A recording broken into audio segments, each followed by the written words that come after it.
Matilda, sitting in the second row about 10 feet away from Miss Honey, put her elbows on the desk and cupped her face in her hands, and this time she gave the order right at the beginning.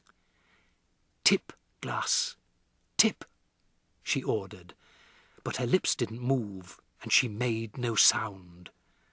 She simply shouted the words inside her head. And now she concentrated the whole of her mind and her brain and her will up into her eyes, and once again, but much more quickly than before, she felt the electricity gathering, and the power was beginning to surge, and the hotness was coming into the eyeballs, and then the millions of tiny invisible arms with hands on them were shooting out towards the glass, and without making any sound at all, she kept on shouting inside her head for the glass to go over. She saw it wobble, then it tilted, then it toppled right over, and fell with a tinkle onto the tabletop, not 12 inches from Miss Honey's folded arms. Miss Honey's mouth dropped open, and her eyes stretched so wide you could see the whites all round. She didn't say a word. She couldn't. The shock of seeing the miracle performed had struck her dumb. She gaped at the glass, leaning well away from it now, as though it might be a dangerous thing.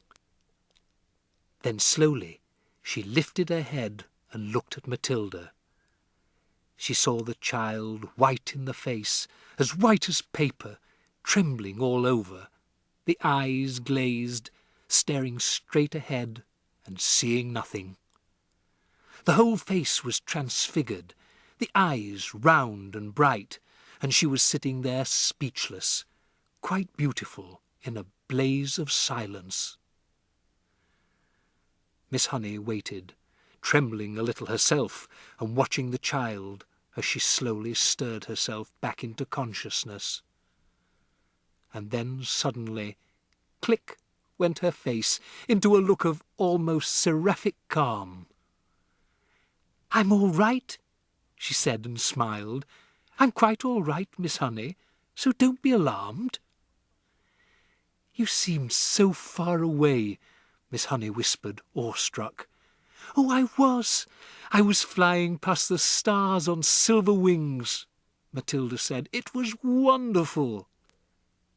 Miss Honey was still gazing at the child in absolute wonderment, as though she were the creation, the beginning of the world, the first morning. "It went much quicker this time," Matilda said quietly. "It's not possible," Miss Honey was gasping. "I don't believe it. I simply don't believe it."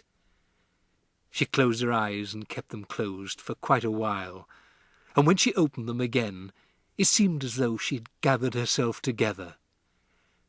"Would you like to come back and have tea at my cottage?"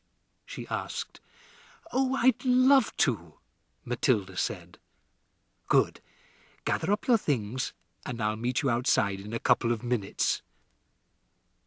"You won't tell anyone about this thing that I did, will you, Miss Honey?" "I wouldn't dream of it," Miss Honey said.